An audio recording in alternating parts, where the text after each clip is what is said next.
Maneuvering. Sun Tzu said, "In war, the general receives his commands from the sovereign. Having collected an army and concentrated his forces, he must blend and harmonize the different elements thereof before pitching his camp. After that comes tactical maneuvering, than which there is nothing more difficult.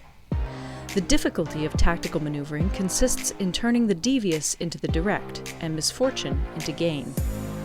Thus, to take a long and circuitous route, after enticing the enemy out of the way, and those starting after him, to contrive to reach the goal before him, shows knowledge of the artifice of deviation. Maneuvering with an army is advantageous, with an undisciplined multitude, most dangerous. If you set a fully equipped army in march in order to snatch an advantage, the chances are that you will be too late. On the other hand, to detach a flying column for the purpose involves the sacrifice of its baggage and stores. Thus, if you order your men to roll up their buff coats and make forced marches without halting day or night, covering double the usual distance at a stretch, doing 100 li in order to wrest an advantage, the leaders of all your 3 divisions will fall into the hands of the enemy. The stronger men will be in front, the jaded ones will fall behind, and on this plan only 1/10 of your army will reach its destination. If you march 50 li in order to outmaneuver the enemy, you will lose the leader of your 1st division, and only half your force will reach the goal. If you march 30 li with the same object, 2/3 of your army will arrive. We may take it then that an army without its baggage train is lost. Without provisions, it is lost. Without bases of supply, it is lost. We cannot enter into alliances until we are acquainted with the designs of our neighbors. We are not fit to lead an army on the march unless we are familiar with the face of the country, its mountains and forests, its pitfalls and precipices, its marshes and swamps. We shall be unable to turn natural advantage to account unless we make use of local guides. In war, practice dissimulation and you will succeed. Whether to concentrate or to divide your troops must be decided by circumstances.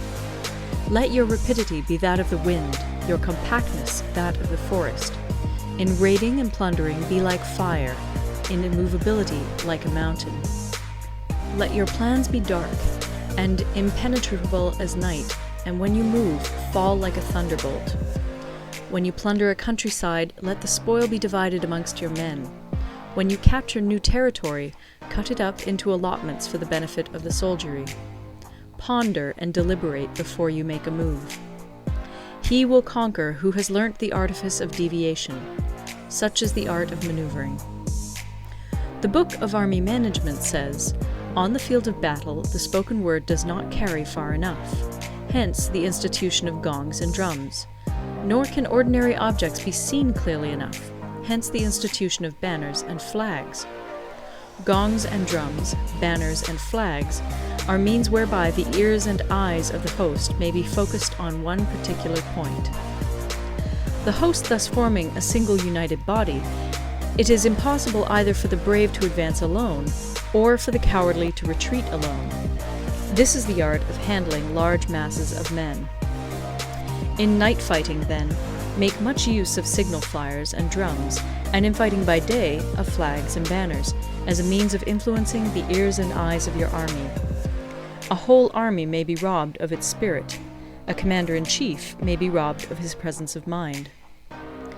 Now, a soldier's spirit is keenest in the morning. By noonday it has begun to flag, and in the evening his mind is bent only on returning to camp.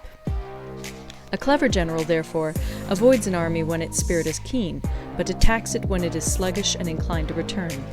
This is the art of studying moods.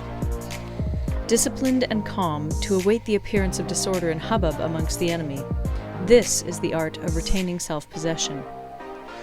To be near the goal while the enemy is still far from it, to wait at ease while the enemy is toiling and struggling, to be well fed while the enemy is famished. This is the art of husbanding one's strength. To refrain from intercepting an enemy whose banners are in perfect order, to refrain from attacking an army drawn up in calm and confident array, this is the art of studying circumstances. It is a military axiom not to advance uphill against the enemy nor to oppose him when he comes downhill.